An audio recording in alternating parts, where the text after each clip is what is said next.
All right, we are a week into the 20 days of footy. Round 9 has been played and won. It's been some big results over the weekend, and the biggest talking point coming from it was the COVID breaches, and there's been 5 clubs actually fined from it. What are your thoughts on all the breaches that have happened over the last week? Well, it's all pretty disappointing. They're all pretty silly mistakes. You know, they're not. I don't know. It's not things that wouldn't have been made clear. Like, I mean, I think it's pretty well known that you shouldn't be going to get a facial during a global pandemic. I think that's the worst. That's the worst one, isn't it? That one. Yeah, probably. I mean, and also the fact that it was put on Instagram. I mean, yeah, surely you know a little bit better than that. I mean, it's a mistake. It is what it is. But yeah, it's a little bit disappointing. Especially, you know, being all Victorian clubs doesn't say much for us, considering Queensland allowing us to be up there. True. Queensland's not the only state it's happened in, but, you know, biggest example at the moment. So, yeah. Yeah, it's not a good look for the Cochin family, I guess. She's not going to be too popular at the best and fairest night come season's end. Well, that's if the best and fairest even happens. It might work out all right for her this year. Yeah. So that was... so that was interesting when that came through. I think that was Friday when that news came through, and then there was Carlton. So obviously Richmond got fined, and you got Carlton, Hawthorn, Collingwood, and North Melbourne all with breaches. I think the Carlton one were Levi Casbolt's children went to SeaWorld with his grandparents. I mean, I think someone's dobbed them in there. That's how they got caught with that. And then you've obviously got the Collingwood one with Nathan Buckley and Brendan Sanderson, I think it was, playing tennis. So it's been a few bizarre things going on there. A bit contentious, especially considering Eddie Maguire came out a couple of days before and said anyone breaching the rules, non-players should be sent home. I know. I wonder what he's going to say now. And should have to pay the fine personally. Well, on Triple M this morning, I saw an article already, and he reckons he was taken out of context, which of course he was. You know, now of course he'll say that.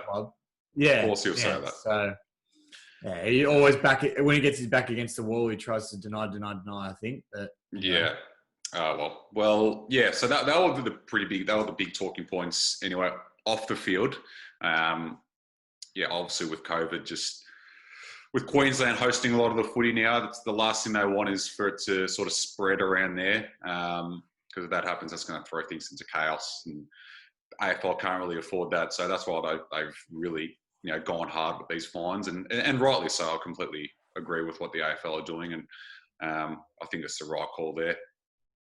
But yeah, we'll get into the game. So obviously, as we've said before, the footy frenzy, it started last Wednesday. We're a week in now. And it was a game between the Bulldogs and Richmond at Metricon Stadium, and Dusty Martin is officially back, isn't he?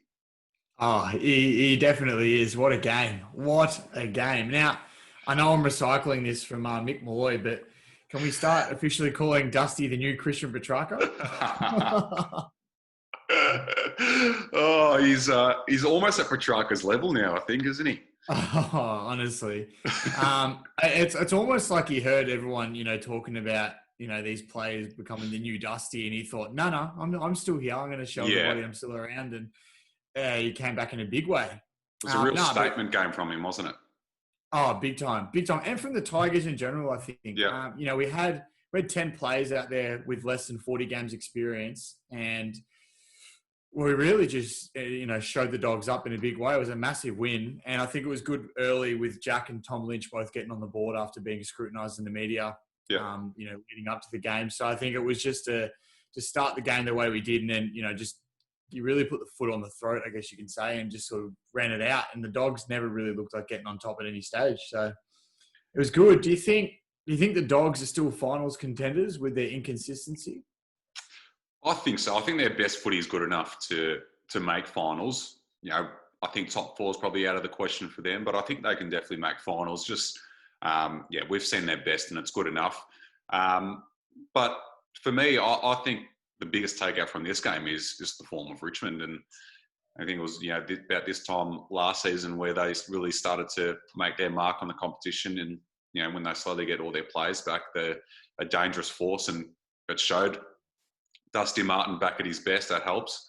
But one thing like that I did see from the Togs, though, is the form of Mabior Chol. He's been an unbelievable pickup for you guys, hasn't he?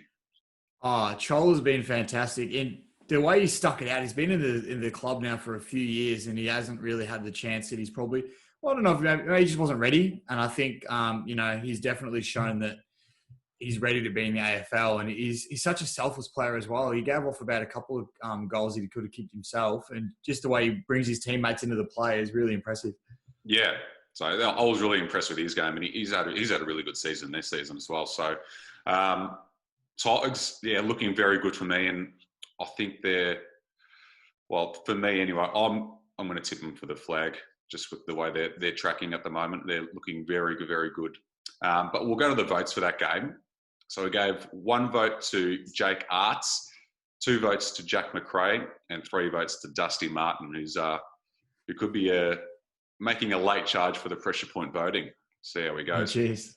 Lockie Neal will be stiff. Thursday night, we had Melbourne and Port Adelaide at the Gabba. Geez, the D's were awful, weren't they? That was second rate. Not much exciting to take out from the D's game on the week on Thursday night, that's for sure. A lot of people were predicting an upset, saying, this is, Melbourne are going to win this game. Port look a bit shaky, but geez, it was the complete opposite. Port looked very good and Melbourne were atrocious, really. They, all the form that they've showed over the last few weeks has gone down the drain with that. I think they were almost goalless to halftime. Port were like about 50 odd points up. It was, pretty dark night for them. Well, I had them in my multi to win. So it was a very dark night. So you got sucked into the upset, did you? Yeah, well, the way they played against, Brisbane the week before and all that, it was showing some promising signs. I thought, you know what, that wouldn't put it past them to, pinch a win over Port Adelaide. Port are playing away from home. Who knows what can happen? And, they didn't live up to that at all. No. So so Port obviously back on the winners list. They needed to bounce back after their loss, and they definitely did. Mitch Georgiadis looks like a very good pickup for them. He's that big forward that they've, he complements Charlie Dixon really well. He kicked 3, and Port look like they're going to be, top 4 if not top 2 this season. Looking like a formidable force. But we'll go to the votes for that. So we've got 1 vote to Carl Amon, 2 votes to Mitch Georgiadis, and 3 votes to Travis Spoke, who's having another very, very good season. Friday, it's the game between Carlton and Hawthorn.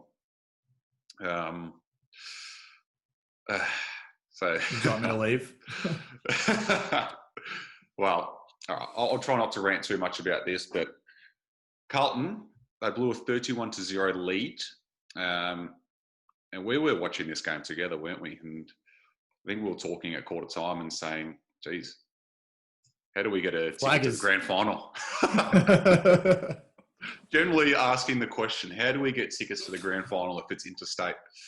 Richmond Carlton grand final, we'll hope. Yeah.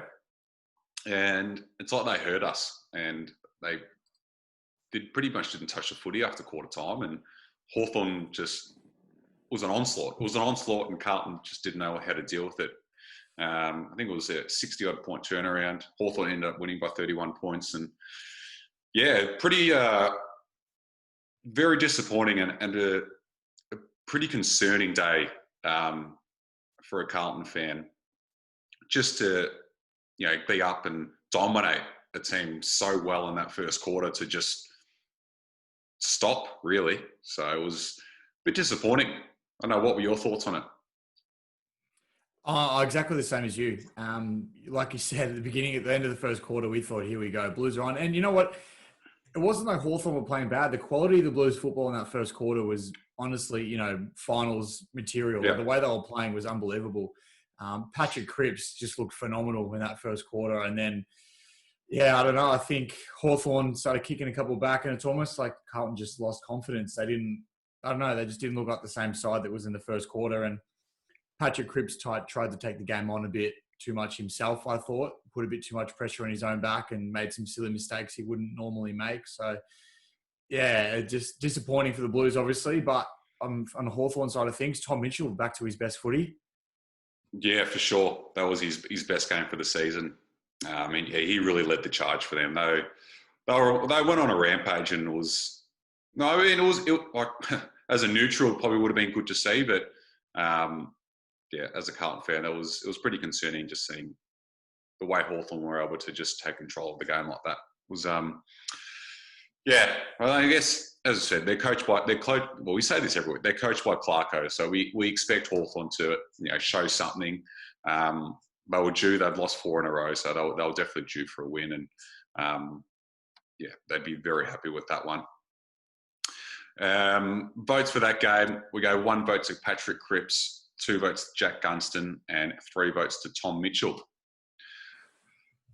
Also on the Friday night, we had Essendon and Brisbane at Metricon Stadium, and the Lions absolutely dominated Essendon from the very first minute, didn't they? Oh, straight away. Essendon just straight out of the gates looked like the second-class team. And I tell you what, if there was ever going to be a game you were happy to fall asleep during, it was definitely this one. It was a super one-sided game. There's not really much to say. Brisbane were just too good, and the dominated team like they did just shows how much of a contender they're going to be come pointy end of the season. Absolutely, yeah. I think Essendon are, really struggling for answers, and I think that was their lowest score this century. I did hear somewhere as well. So pretty dark night for the Bombers, which is I don't know. Was it good to watch? No. I mean, depend. Come on, I'm banging you for that. Yeah, it's never a bad thing to see Essendon get dominated the way they did. But, in terms of a mutual fan watching that game, no, it wasn't a good game of football to watch. It was just a percentage booster for the Lions, I think, and reckon you can probably move on.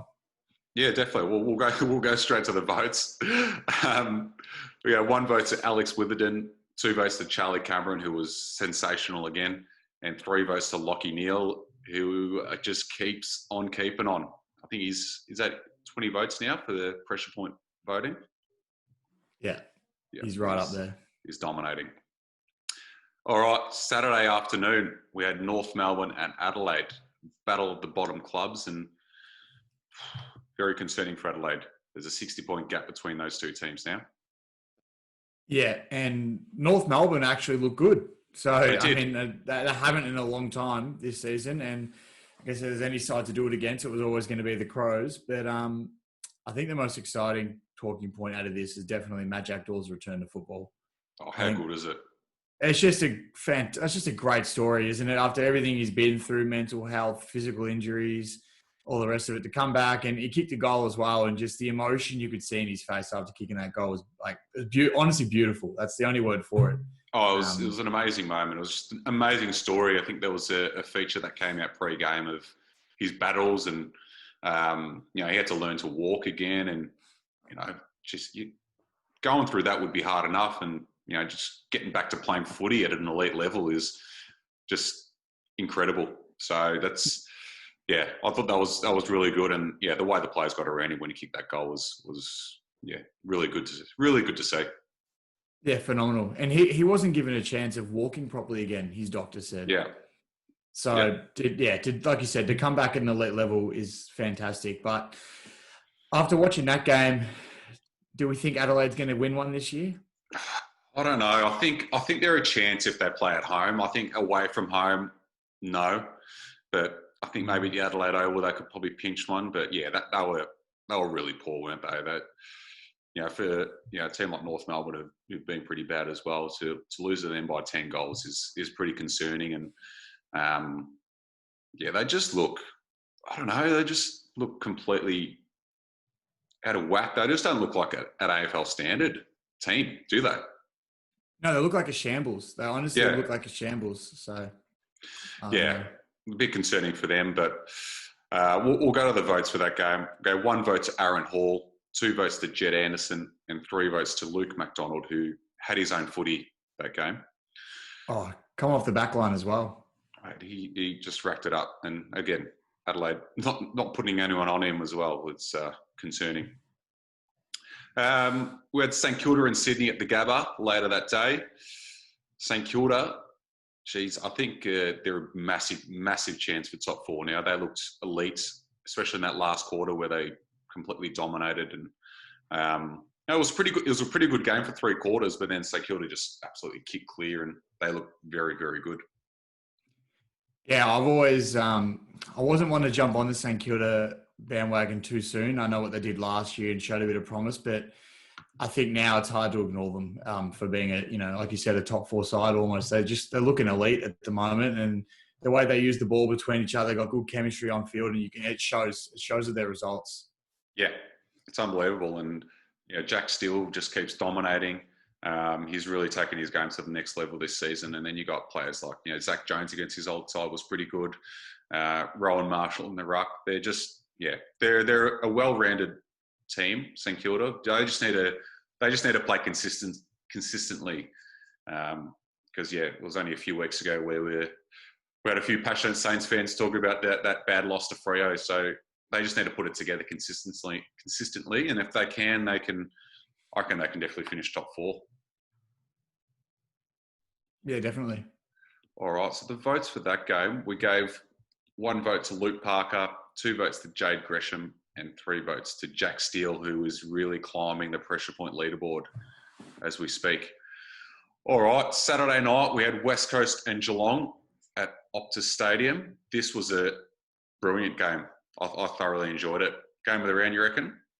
Yeah, has to be. I loved it. I was on the edge of my seat watching this game. I had a little bit of money riding on it too, so that always helps. But it was honestly an unbelievable game of football. Especially that last quarter. There was just so much going on. I mean, Josh Kennedy kicking 3 goals in the last term. Incredible.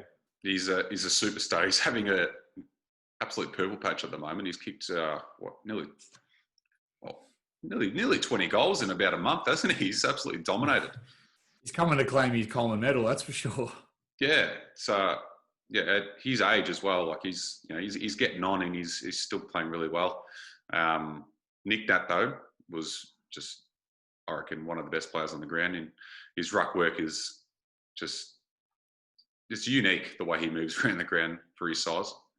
Nobody is like him. I know everyone talks about Gawn and Grundy, but I don't know. Nick Nat's just different somehow, and just the way he moves around the ground. When he's 100%, he has to be the number 1 ruckman in the league. Yeah, for sure. I think when he's at his best, there's no one that can go with him. He's just too athletic and quick and powerful. It's good to watch. He's really good to watch. And he just gives all those elite midfielders around him silver service. Did you see that tap to Kennedy in the forward line? Yeah, that's right. And Kennedy played the rover, didn't he? Yeah. Yeah, so, like even that, just to have the awareness that Nick Nat has got to find his teammates is unbelievable. Yeah, for sure. I think West Coast are really starting to make their charge now, a bit like Richmond. They're sort of coming good at the right time. So we'll see how they go come season's end. But the votes for that game, so we had 1 vote to Dom Sheed, 2 votes to Nick Nat, and 3 votes to Josh Kennedy. The game's on the Sunday. So the first one was between Gold Coast and GWS at Metricon. It was a bit of a statement game from the Giants. I thought they were sort of back to their best. Their better players are starting to hit some form now. To do it against a Gold Coast team that has been in pretty good form was a really good result for the Giants, I thought. Well, it's just good, just like you said, just good to have their number 1 players out and playing their quality football again like they should. And they're exciting, aren't they? When they're on, like Lockie Whitfield, players like that. When they're on, it's just exciting to watch, and they're really enjoyable game. Yeah, it was. Well, it was a bit low scoring, but I thought the game was quite good. Jeremy Cameron was playing really good footy, and then I think the only sour note from that game was probably Toby Green doing his hamstring. Not sure how serious it is. He was able to run off the ground, but still a bit of a concern for them, considering the form that he's been in. They have said they're not going to rush him. They're going to take their time with him, especially in this short, period of games, football festival. He's not going to be back in any time in the near couple of weeks, I wouldn't have thought. Yeah, no, definitely not worth the risk there for sure. but we'll go to the votes for that game. So go 1 vote to Josh Kelly, 2 votes to Jacob Hopper, and 3 votes to Lockie Whitfield. The final game of the round, it was Freo and Collingwood. Massive, massive upset, this one. One of the upsets of the season. Freo heave ho. Love it. But yeah, I don't know what do you take out of that game? Is it, Freo are better than what we thought, or just Collingwood are in a really bad form slump at the moment? Somewhere in between. I feel like Collingwood's definitely hurting without, De Goey, Pendlebury, Jeremy Howe, players like that. But, Sidebottom came back in the side, had a stellar performance. And, I mean, they were up at three-quarter time, which they're only the second team, to lose a game once being up at three-quarter time since round 1. So disappointing for the Pies. But Freo definitely showed us another level of football we haven't really seen at all this season.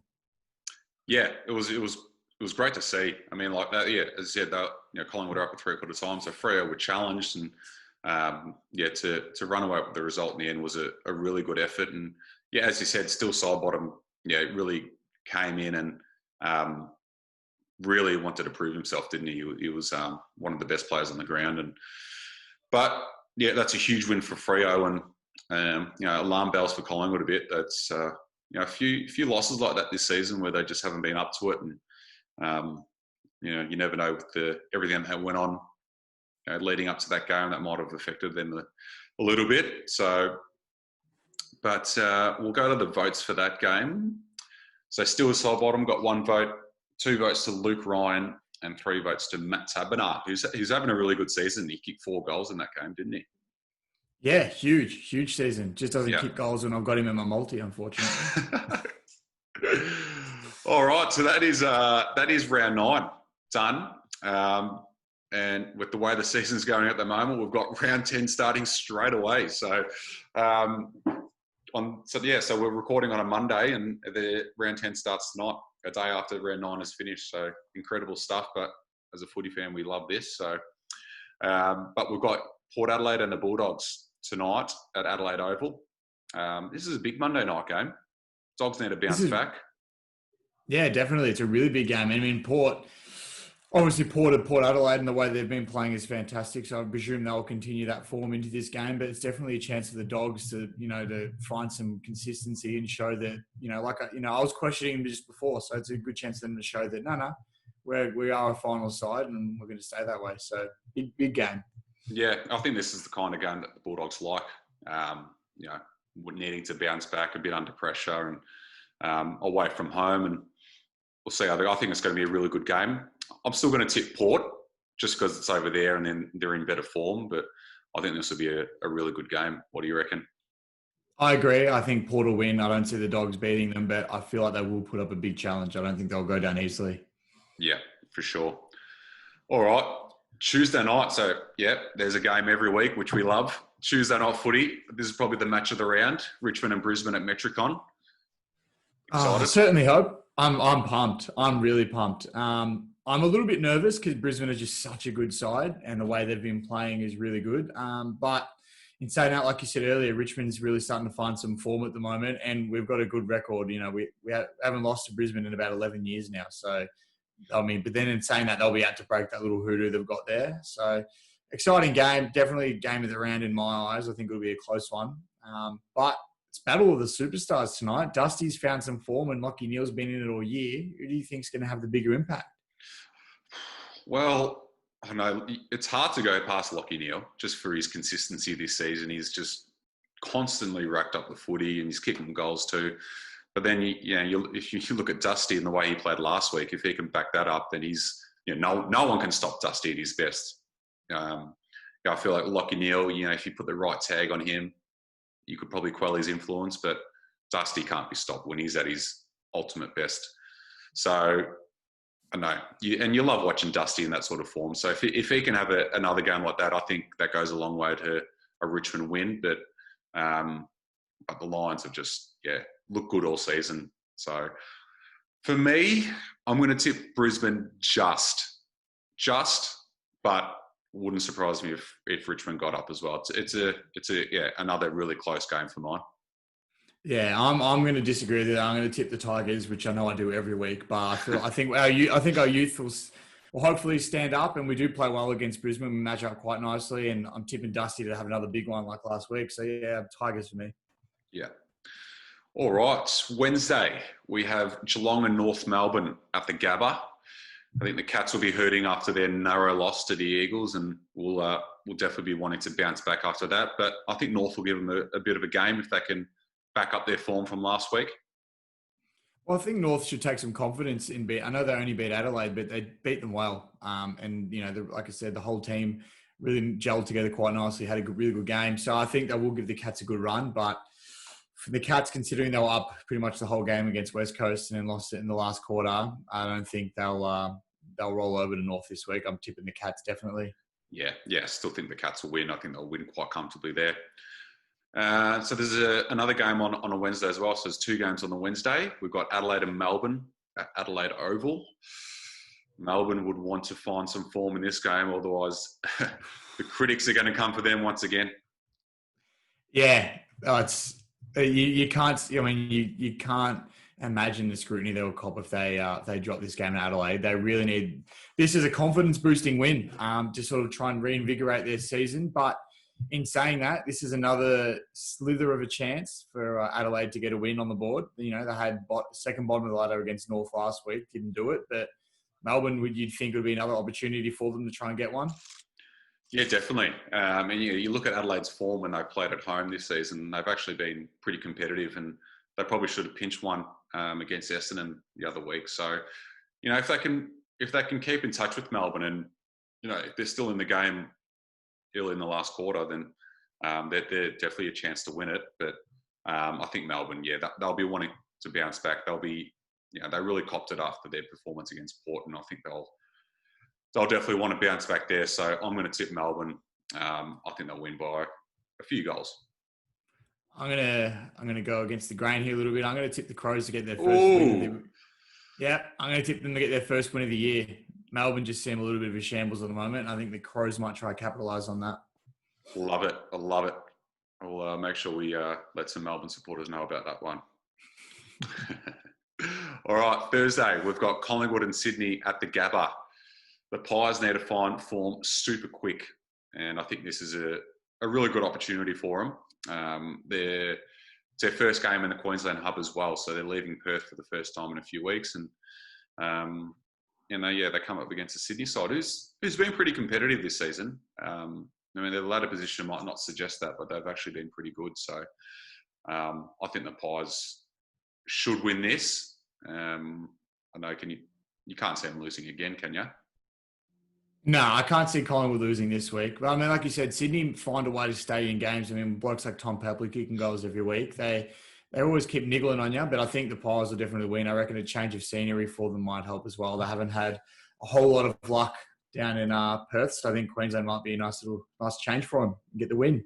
Yeah, I think Pies. I think they're too good of a team to lose a few and to lose to teams down the bottom of the ladder. I think the Freo game is going to really kick him into gear. So, yeah, Collingwood for me as well. The other game on the Thursday, we've got Gold Coast and St Kilda at Metricon. This is a huge game, bit of a danger game for the Saints as well. I think the Gold Coast Suns at home are very dangerous, and they're coming off consecutive losses. So we saw what happened to St Kilda when they played Freo away as well. So it's definitely a danger game for St Kilda. I think the Gold Coast are a massive chance in this. What do you reckon? I reckon they're a great chance. Like you said, St Kilda, as great as they are at the moment, the way they're playing, they have been slightly inconsistent. So you wouldn't be surprised seeing them drop a bit of form against this game. And Gold Coast definitely, looking to pick up some form after a few losses. It's gonna be. I'm still going to tip the Saints. The way they've been playing, they're almost at elite status, as Richo said. So I think I'm going to tip the Saints, but I think it'll be a very close game, and I'm tipping Isaac Rankin to have a big one as well. Our man. He was a bit quiet on the weekend, so hopefully he can showcase his stuff in this game. But yeah, I'm going to tip the Saints as well. I think they'll be too strong for him. And the last game of the round, it's on Friday between Essendon and GWS. This is a must-win for the Bombers if they want to play finals this season. But I can't see it happening with the way GWS have been playing. I know. What do you reckon on that? Can the Bombers find some form here? I reckon not find form in terms of a win. I think they've got the chance to, play well and put up a good contest. But I'd still, like you said, I don't see them beating GWS, not with the form they're in, even with Toby Green missing. There's so many other really good players on that side for the Giants that, they're all in pretty good form at the moment. I really don't see the Bombers pinching this one off them. Nah, I think GWS quite comfortably here. Just can't mount a case for the Bombers at the moment.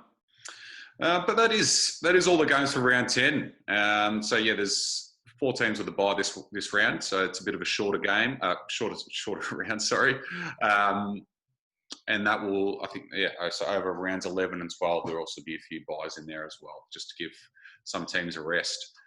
It feels weird ending the round on a Friday night, doesn't it? Normally it starts. Yeah, it does. That felt weird to say the last game of the round on a Friday. Just interesting times. That is 2020 for you.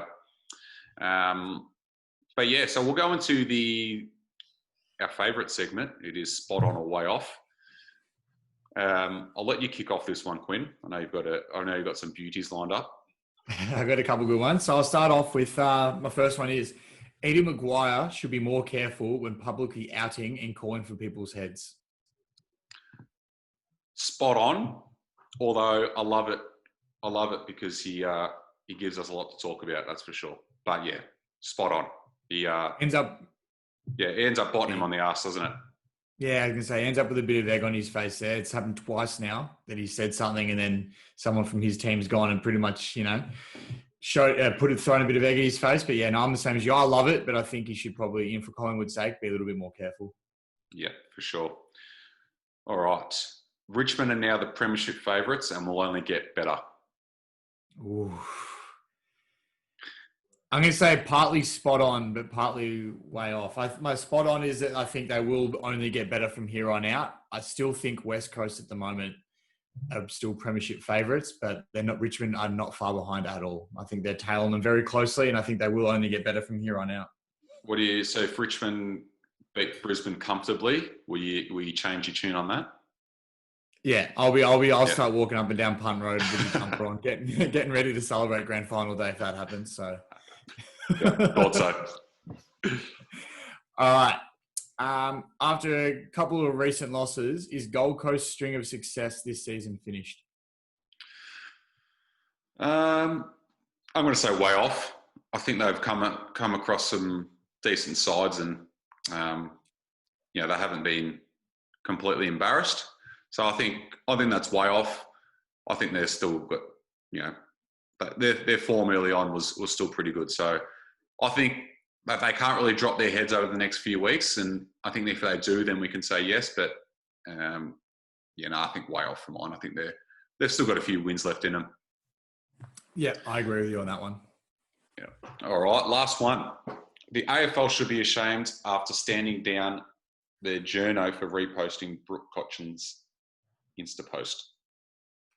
Spot on with that one. Although obviously it's disappointing for Brooke Cotchin and Richmond and blah blah blah, all that. At the end of the day, she posted it publicly on her Instagram page. It was not a private account. It's accessible for anybody to see. Although she did delete it.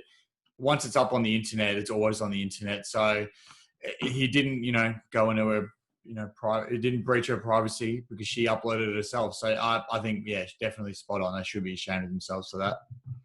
Yeah, definitely. I mean, it's not like he's started a rumor and, did like a fake photo or something like this. This actually happened and he's reposted it. So, and he's doing his job as a journo.